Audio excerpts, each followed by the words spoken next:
So finally chainsaw man का new movie the रेजे arc वो movie मैंने देख लिया है। चलो चलिए बात करते हैं कैसा लगा ये मूवी। हालांकि सीजन 1 के ऊपर मैंने शायद मुझे लगता है थोड़ा बहुत मैंने बात किया है, तो वो जाकर चैनल चेकआउट कर देना और बाद में मैं कर दूंगा कभी। तो ये मूवी की अगर मैं बात करूँ, शुरू में मूवी टाइम लेते हैं, अच्छा खासा टाइम लेता है, इंटरवल तक अच्छा खासा ड्रामा चलता रहता है जो कि अच्छा लगता है। वो एक स्टोरी का पार्ट है, प्लॉट का पार्ट है। शुरू में लगेगा डिंजी अपने आप को ढूंढ रहा है, अपने आप में क्या आइडेंटिटी है वो खुद को खोज रहा है। वो होता है ना कैरेक्टर ड्रिवन जो स्टोरी होता है वही लगता है तुम्हें इंटरवल तक। लेकिन इंटरवल में ये मूवी एक बॉम्ब ड्रॉप करता है जो कि बहुत ही एक्सपेक्टेड था। मैं सोच ही रहा था ये होने वाला, मतलब ये प्रेडिक्टेबल था, तुम भी गेस कर लोगे क्या होने वाला है। एंड वही होता है, एक शानदार साउंड चेंज के साथ एक ऑडियो स्विच आता है, एक साउंड इफेक्ट चेंज होता है जो कि पूरा माहौल का एटमॉस्फेयर चेंज कर देता है। एक शानदार एक्शन सीन शुरू होता है, उसके बाद तो भाई क्लाइमेक्स एक्शन ही एक्शन भरपूर है। तो ओवरऑल पूरा मतलब पैसा तो नहीं घर बैठ के देखा जैसे जुगाड़ वगैरह करके, लेकिन हाँ एकदम टाइम वसूल में मूवी कहूँगा। तुम्हारा टाइम बिल्कुल बिल्कुल भी वेस्ट नहीं होगा, मजा आ जाएगा तुम्हें देख के। कुछ कुछ फ्रेम्स तुम्हें लग सकता है हाँ ये उतना हाई क्वालिटी का नहीं है, बस ऐसा ही काम चलाओ कर दिया, वो ठीक है, वो इंपॉर्टेंट फ्रेम्स नहीं है। लेकिन जब भी इंपॉर्टेंट फ्रेम्स की बात आता है, एक्शन सीक्वेंस की बात आता है, वो कलर ग्रेडिंग है तो फूक फूक कर दिया है, बहुत अच्छा कलर ग्रेडिंग भी है। सीजीआई जितने भी तुम्हारा मतलब सीजीआई तो शायद उतना तो नहीं था। अटैक ऑन टाइटन में मैंने सीजीआई कुछ कुछ फ्रेम्स पे देखा था अच्छा था, लेकिन इसमें तो सीजीआई नहीं था, इसमें प्रॉपर एनिमेशन ही था। लेकिन एनिमेशन क्वालिटी बहुत ही शानदार है मैं कहूँगा। एक्शन सीक्वेंस में थोड़ा सा कहीं कहीं पे लो ग्रेड लगता है, लेकिन वो मजा दिला देता है तुम्हें। कहीं भी ऐसा नहीं लगेगा अरे भाई क्या देख रहा हूँ, ये वाला फील नहीं आएगा। तुम बहुत ही इंजॉय करोगे इसको। एक्शन बहुत ही बवाल है, मतलब तुम अगर डिमो स्लेयर को एंजॉय करते हो तो मैं मैं उस लेवल को मैच तो नहीं करूंगा एनिमेशन क्वालिटी में, बट स्टिल तुम इसको बहुत अच्छी तरीके से एंजॉय कर लोगे। एंड कहीं ना कहीं डिमो स्लेयर के जो हाल ही में रिसेंट मूवी आया था वो, मतलब वो ना डिमन स्लेयर एक टीनेज सेक्टर के ऑडियंस के लिए, ये इसमें थोड़ा सा मैच्योरिटी पे थोड़ा बहुत न्यूडिटी भी दिखने का मुझे, हाँ ऑब्वियसली हिंदा लेवल पे न्यूडिटी नहीं दिखेगा, पर इसमें स्टोरी भी ऐसा है तुम्हें थोड़ा सा वो मैच्योरिटी वो लगेगा क्या, थोड़ा सा कॉन्फ्लिक्ट कंट्रीज के बीच में कॉन्फ्लिक्ट, वो जियो पॉलिटिक्स बहुत सारी चीज़ें दिखाया जाता है, बहुत सारी चीज़ें भी ये स्टोरी में है। तो थोड़ा सा मैच्योर्ड कंटेंट है ये मूवी, ये मैं कहूँगा। तो इस मूवी का जो विलेन था रेजे, जिसको लोग बोलते हैं द बॉम्ब डेविल, तो वो एक नेचुरली बॉर्न तो नहीं है, वो एक सोवियत यूनियन जो कि रशिया का एक एजेंट है काइंड ऑफ। तो वो मिलिट्री लोग एक्सपेरिमेंट करके इसको बनाता है, तो जिसका थोड़ा बहुत ओरिजिन अंत में हमें बताया भी गया है।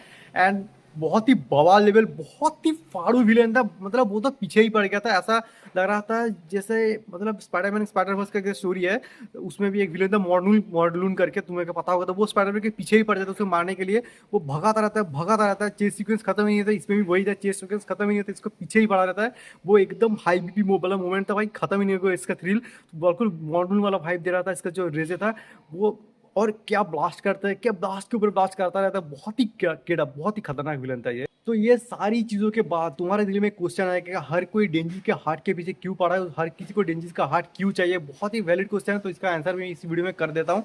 देखो दे मतलब वो चैंसो मैन के पीछे या फिर वो चेंसो कैपेबिलिटी के पीछे नहीं पड़ा है, वो लोग डेंजी के हार्ट के पीछे मतलब पोचिता के पीछे पड़ा है। हाँ वही पोचिता जो तुम्हें लगेगा ये तो बस क्यूट सा डेविल है, नहीं वो कितना खतरनाक है तुम्हें आइडिया भी है। He is like a black hole in the devil sector, वो क्या कर सकता है तुम्हें आइडिया भी नहीं है।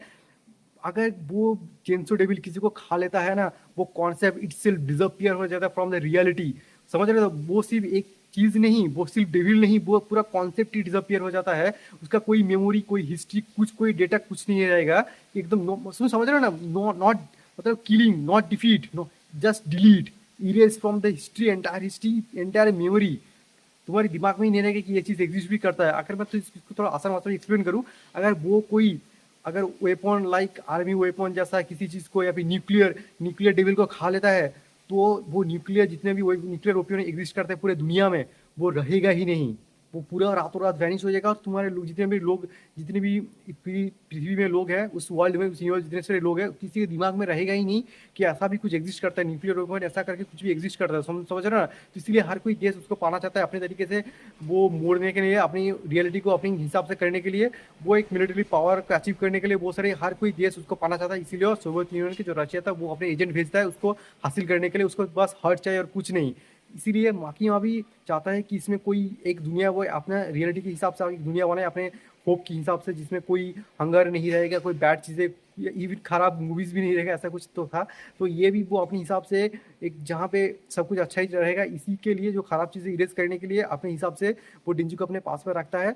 तो वो भी ऑर्डर लेना चाहता है सिस्टमेटिकली, समझ रहे हो ना। वो मतलब ओनरशिप को समझता है, वो रोमांटिसिज्म ये सारी वो बहुत ही कैलकुलेटेड है, बाकी बात तुम्हें पता चल जाएगा।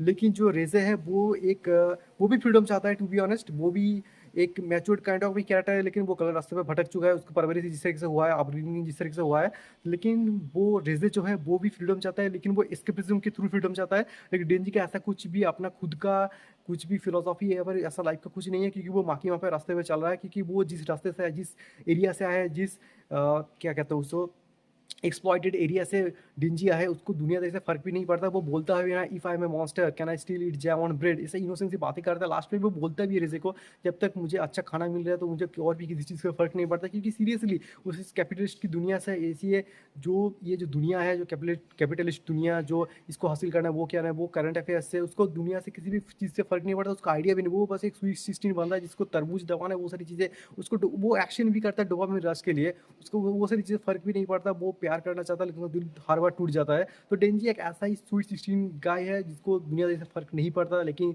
हर कोई इसके हट के पीछे पड़ा है, इसलिए वो बुरा लगता है। बहुत सारी चीज़ें पूजते के पीछे पड़ा है। अब तुम्हें पता चल गया हर कोई इसको पूजते के पीछे क्यों पड़ा, क्योंकि वो रियलिटी को चेंज कर सकता है, इतना खतरनाक पावर रखता है।